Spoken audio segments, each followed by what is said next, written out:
شروع اللہ کا نام لے کر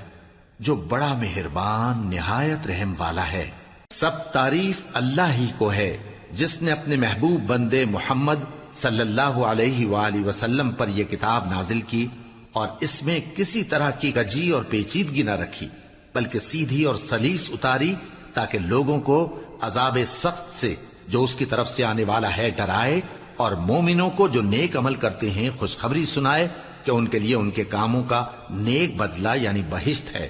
جس میں وہ ہمیشہ رہیں گے، اور ان لوگوں کو بھی ڈرائے جو کہتے ہیں کہ اللہ نے کسی کو بیٹا بنا لیا ہے۔ ان کو اس بات کا کچھ بھی علم نہیں اور نہ ان کے باپ دادا ہی کو تھا۔ یہ بڑی سخت بات ہے جو ان کے منہ سے نکلتی ہے، اور کچھ شک نہیں کہ یہ جو کچھ کہتے ہیں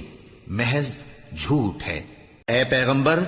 اگر یہ اس کلام پر ایمان نہ لائیں تو شاید تم ان کے پیچھے رنج کر کر کے اپنے تئیں ہلاک کر دو گے۔ جو چیز زمین پر ہے ہم نے اس کو زمین کے لیے زینت بنایا ہے تاکہ لوگوں کی آزمائش کریں کہ ان میں کون اچھے عمل کرنے والا ہے، اور جو چیز زمین پر ہے ہم اس کو نابود کر کے بنجر میدان کر دیں گے۔ کیا تم خیال کرتے ہو کہ غار اور لوح والے ہماری نشانیوں میں سے عجیب تھے؟ جب وہ نوجوان غار میں جا رہے تو کہنے لگے کہ اے ہمارے پروردگار، ہم پر اپنے ہاں سے رحمت نازل فرما اور ہمارے کام میں درستی کے سامان مہیا کر۔ تو ہم نے غار میں کئی سال تک ان کے کانوں پر نیند کا پردہ ڈالے رکھا، یعنی ان کو سلائے رکھا، پھر ان کو جگا اٹھایا تاکہ معلوم کریں کہ جتنی مدت وہ غار میں رہے دونوں جماعتوں میں سے اس کی مقدار کس کو خوب یاد ہے۔ ہم ان کے حالات تم سے صحیح صحیح بیان کرتے ہیں۔ وہ کئی نوجوان تھے جو اپنے پروردگار پر ایمان لائے تھے، اور ہم نے ان کو اور زیادہ ہدایت دی تھی، اور ان کے دلوں کو مربوط یعنی مضبوط کر دیا۔ جب وہ اٹھ کھڑے ہوئے تو کہنے لگے کہ ہمارا پروردگار آسمانوں اور زمین کا مالک ہے، ہم اس کے سوا کسی کو معبود سمجھ کر نہ پکاریں گے۔ اگر ایسا کیا تو اس وقت ہم نے بے عقلی کی بات کی۔ ان ہماری قوم کے لوگوں نے اس کے سوا اور معبود بنا رکھے ہیں، بھلا یہ ان کے معبود ہونے پر کوئی کھلی دلیل کیوں نہیں لاتے؟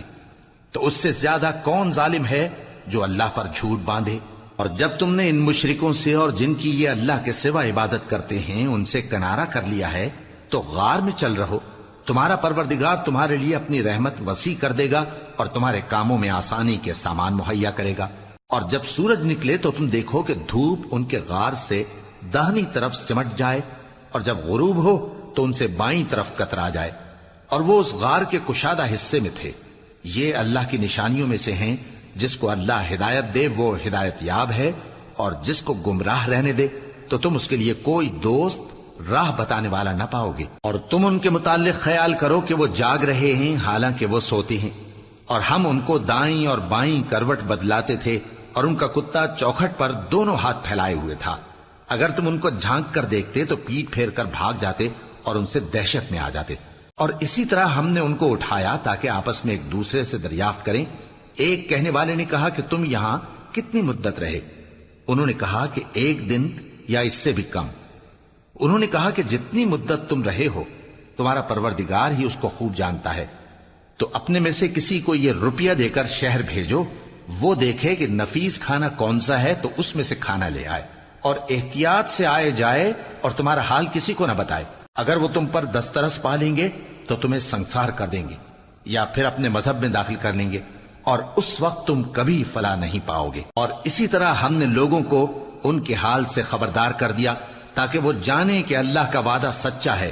اور یہ کہ قیامت جس کا وعدہ کیا جاتا ہے اس میں کچھ شک نہیں۔ اس وقت لوگ ان کے بارے میں باہم جھگڑنے لگے اور کہنے لگے کہ ان کے غار پر عمارت بنا دو۔ ان کا پروردگار ان کے حال سے خوب واقف ہے۔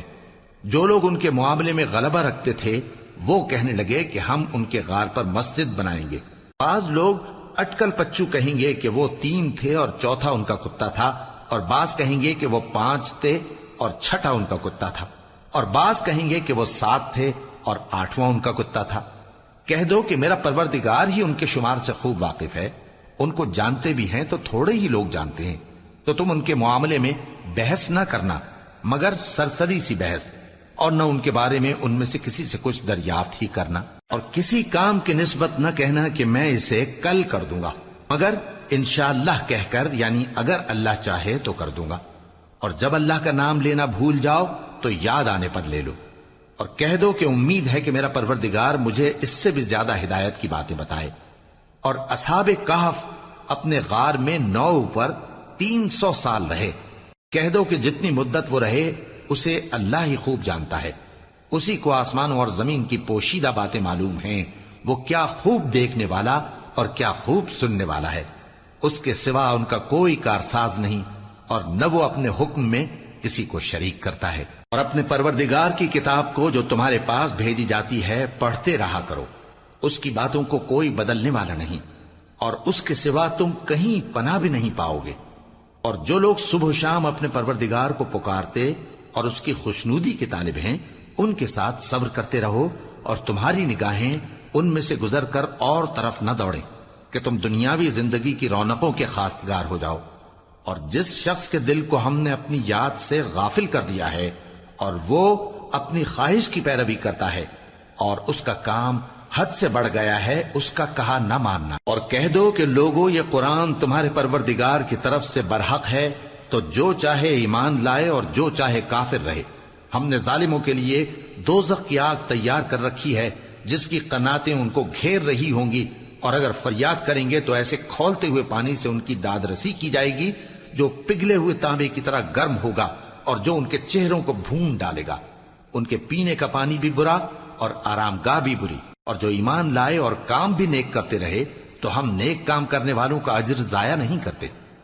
ایسے لوگوں کے لیے ہمیشہ رہنے کے باغ ہیں جن میں ان کے محلوں کے نیچے نہریں بہ رہی ہیں، ان کو وہاں سونے کے کنگن پہنائے جائیں گے، اور وہ باریک دیبا اور اطلس کے سبز کپڑے پہنا کریں گے،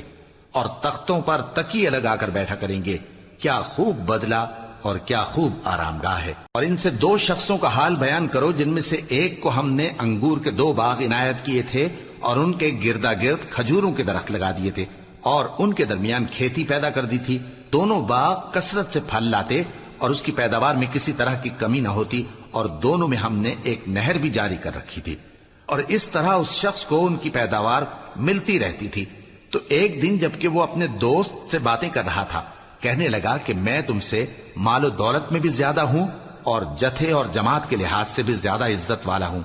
اور ایسی شیخیوں سے اپنے حق میں ظلم کرتا ہوا اپنے باغ میں داخل ہوا۔ کہنے لگا کہ میں نہیں خیال کرتا کہ یہ باغ کبھی تباہ ہو، اور نہ خیال کرتا ہوں کہ قیامت برپا ہو، اور اگر میں اپنے پروردگار کی طرف لوٹایا بھی جاؤں تو وہاں ضرور اس سے اچھی جگہ پاؤں گا۔ تو اس کا دوست جو اس سے گفتگو کر رہا تھا کہنے لگا کہ کیا تم اس ذات سے کفر کرتے ہو جس نے تم کو مٹی سے پیدا کیا، پھر نطفے سے، پھر تمہیں پورا آدمی بنایا؟ مگر میں تو یہ کہتا ہوں کہ اللہ ہی میرا پروردگار ہے، اور میں اپنے پروردگار کے ساتھ کسی کو شریک نہیں کرتا۔ اور جب تم اپنے باغ میں داخل ہوئے تو تم نے ما شاء اللہ لا قوت الا باللہ کیوں نہ کہا؟ اگر تم مجھے مال و اولاد میں اپنے سے کمتر دیکھتے ہو تو عجب نہیں کہ میرا پروردگار مجھے تمہارے باغ سے بہتر عطا فرمائے، اور تمہارے اس باغ پر آسمان سے آفت بھیج دے تو وہ صاف میدان ہو جائے، یا اس باغ کی نہر کا پانی گہرائی میں اتر جائے تو پھر تم اسے تلاش نہ کر سکو، اور اس کے میووں کو عذاب نے آ گھیرا اور وہ اپنی چھتریوں پر گر کر رہ گیا، تو جو مال اس نے اس پر خرچ کیا تھا اس پر حسرت سے ہاتھ ملنے لگا اور کہنے لگا کہ کاش میں اپنے پروردگار کے ساتھ کسی کو شریک نہ بناتا۔ اس وقت اللہ کے سوا کوئی جماعت اس کی مددگار نہ ہوئی اور نہ وہ بدلہ لے سکا۔ یہاں سے ثابت ہوا کہ حکومت سب اللہ کی ہے، جو معبود برحق ہے وہی بہترین ثواب عطا کرنے والا اور بہترین انجام لانے والا ہے۔ اور ان سے دنیا کی زندگی کی مثال بھی بیان کر دو کہ وہ ایسی ہے جیسے پانی جسے ہم نے آسمان سے برسایا تو اس کے ساتھ زمین کی پیداوار مل کر نکلی، پھر وہ چورا چورا ہو گئی کہ ہوائیں اسے اڑاتی پھرتی ہیں، اور اللہ تو ہر چیز پر قدرت رکھتا ہے۔ مال اور بیٹے تو دنیا کی زندگی کی رونق و زینت ہیں، اور نیکیاں جو باقی رہنے والی ہیں وہ ثواب کے لحاظ سے تمہارے پروردگار کے ہاں بہت اچھی اور امید کے لحاظ سے بہت بہتر ہیں۔ اور جس دن ہم پہاڑوں کو چلائیں گے اور تم زمین کو صاف میدان دیکھو گے، اور ان لوگوں کو ہم جمع کر لیں گے تو ان میں سے کسی کو بھی نہیں چھوڑیں گے، اور سب تمہارے پروردگار کے سامنے صف باندھ کر لائے جائیں گے،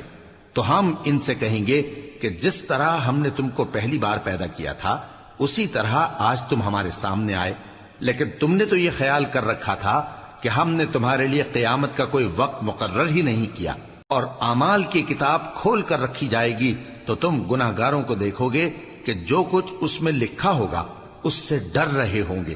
اور کہیں گے ہائے شامت، یہ کیسی کتاب ہے کہ نہ چھوٹی بات کو چھوڑتی ہے نہ بڑی کو، کوئی بات بھی نہیں مگر اسے لکھ رکھا ہے، اور جو جو عمل کیے ہوں گے سب کو حاضر پائیں گے، اور تمہارا پروردگار کسی پر ظلم نہیں کرے گا۔ اور جب ہم نے فرشتوں کو حکم دیا کہ آدم کو سجدہ کرو تو سب نے سجدہ کیا مگر ابلیس نے نہ کیا، وہ جنات میں سے تھا تو اپنے پروردگار کے حکم سے باہر ہو گیا۔ کیا تم اس کو اور اس کی اولاد کو میرے سوا دوست بناتے ہو، حالانکہ وہ تمہارے دشمن ہیں، اور شیطان کی دوستی ظالموں کے لیے اللہ کی دوستی کا برا بدل ہے۔ میں نے ان کو نہ تو آسمانوں اور زمین کے پیدا کرنے کے وقت بلایا تھا اور نہ خود ان کے پیدا کرنے کے وقت،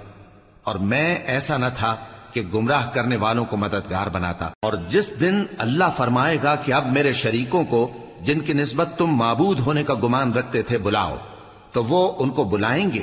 مگر وہ ان کو کچھ جواب نہ دیں گے، اور ہم ان کے درمیان ہلاکت کی ایک جگہ بنا دیں گے، اور گناہگار لوگ دوزخ کو دیکھیں گے تو یقین کر لیں گے کہ وہ اس میں پڑنے والے ہیں، اور اس سے بچنے کا کوئی راستہ نہ پائیں گے۔ اور ہم نے اس قرآن میں لوگوں کے سمجھانے کے لیے طرح طرح کی مثالیں بیان فرمائی ہیں، لیکن انسان سب چیزوں سے بڑھ کر جھگڑالو ہے۔ اور لوگوں کے پاس جب ہدایت آ گئی تو ان کو کس چیز نے منع کیا کہ ایمان لائیں اور اپنے پروردگار سے بخشش مانگیں، بجز اس کے کہ اس بات کے منتظر ہوں کہ انہیں بھی پہلوں کا سا معاملہ پیش آئے یا ان پر عذاب سامنے سے آ جائے۔ اور ہم جو پیغمبروں کو بھیجا کرتے ہیں تو صرف اس لیے کہ لوگوں کو اللہ کی نعمتوں کی خوشخبریاں سنائیں اور عذاب سے ڈرائیں، اور جو کافر ہیں وہ باطل کی مدد سے جھگڑا کرتے ہیں تاکہ اس سے حق کو پھسلا دیں، اور انہوں نے ہماری آیتوں کو اور جس چیز سے ان کو ڈرایا جاتا ہے اسے ہنسی بنا لیا ہے۔ اور اس سے بڑھ کر ظالم کون، جس کو اس کے پروردگار کی آیات کے ذریعے سمجھایا گیا تو اس نے ان سے منہ پھیر لیا، اور جو اعمال وہ آگے کر چکا اس کو بھول گیا۔ ہم نے ان کے دلوں پر پردے ڈال دیے کہ اسے سمجھ نہ سکیں، اور کانوں میں ثقل پیدا کر دیا ہے کہ سن نہ سکیں، اور اگر تم ان کو رستے کی طرف بلاؤ تو کبھی رستے پر نہ آئیں گے، اور تمہارا پروردگار بخشنے والا صاحب رحمت ہے۔ اگر وہ ان کے کرتوتوں پر ان کو پکڑنے لگے تو ان پر جھٹ عذاب بھیج دے، مگر ان کے لیے ایک وقت مقرر کر رکھا ہے کہ اس کے عذاب سے کوئی پناہ کی جگہ نہ پائیں گے۔ اور یہ بستیاں جو ویران پڑی ہیں، جب انہوں نے کفر کر کے ظلم کیا تو ہم نے ان کو تباہ کر دیا، اور ان کی تباہی کے لیے ایک وقت مقرر کر دیا تھا۔ اور جب موسیٰ نے اپنے شاگرد سے کہا کہ جب تک میں دو دریاؤں کے ملنے کی جگہ نہ پہنچ جاؤں ٹلنے کا نہیں، خاص صدیوں چلتا رہوں، پھر جب وہ دونوں ان دریاؤں کے سنگم پر پہنچے تو اپنی مچھلی بھول گئے، پھر اس مچھلی نے دریا میں سرنگ کی طرح اپنا رستہ بنا لیا۔ جب آگے چلے تو موسیٰ نے اپنے شاگرد سے کہا کہ ہمارا کھانا لاؤ، اس سفر سے ہم کو بہت تکان ہو گئی ہے۔ اس نے کہا کہ بھلا آپ نے دیکھا کہ جب ہم نے اس چٹان کے پاس آرام کیا تھا تو میں مچھلی وہیں بھول گیا،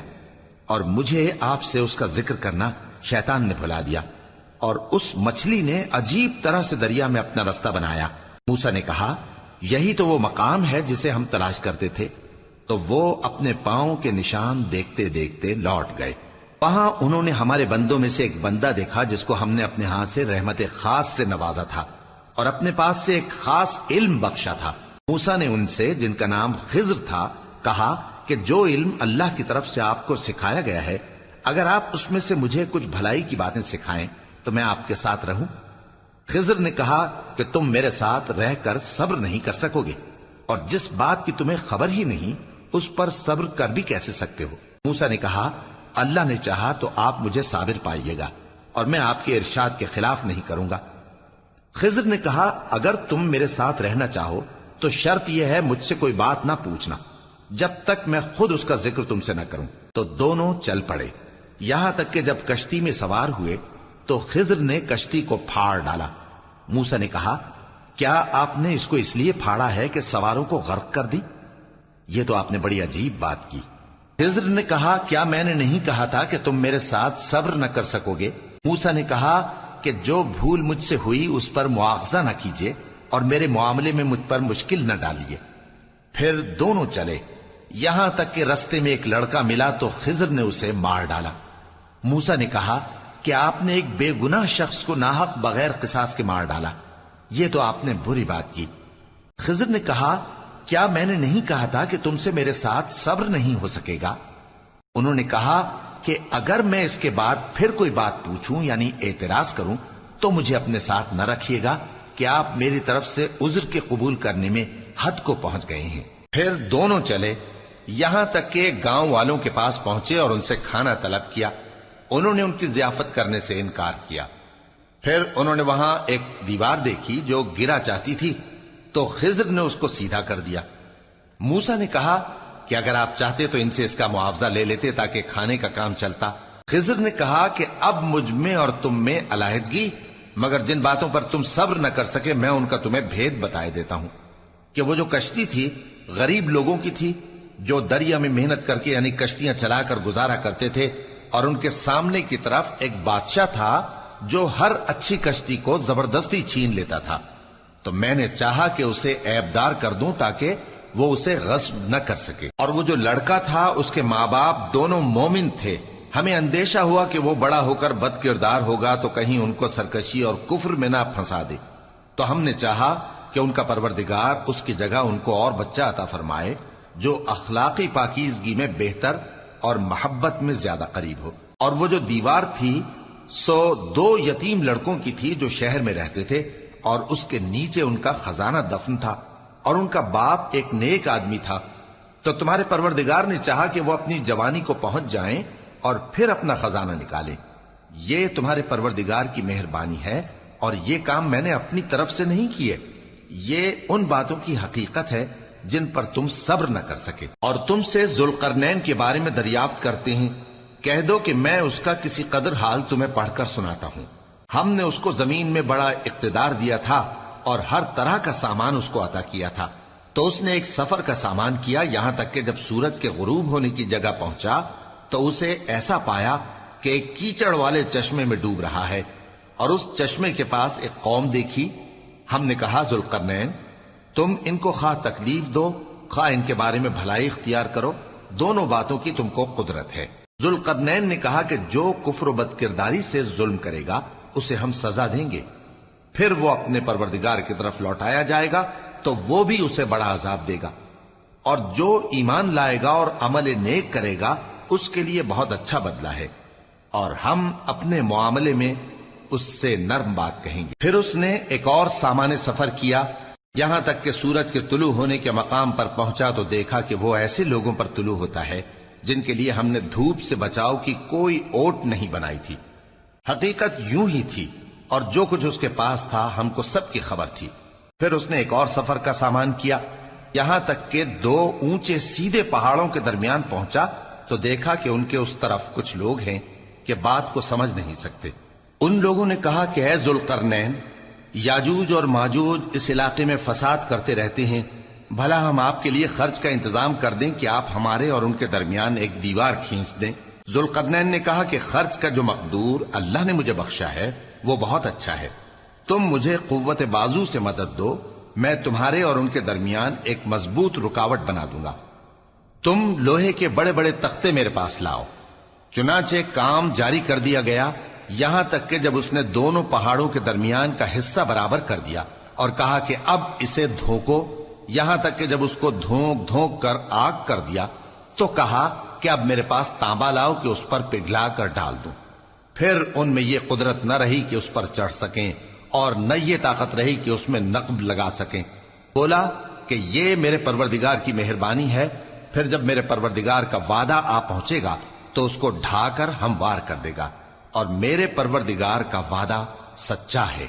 اس روز ہم ان کو چھوڑ دیں گے کہ روئے زمین پر پھیل کر ایک دوسرے میں گھس جائیں گے، اور سور پھونکا جائے گا تو ہم سب کو جمع کر لیں گے، اور اس روز ہم جہنم کو کافروں کے سامنے لائیں گے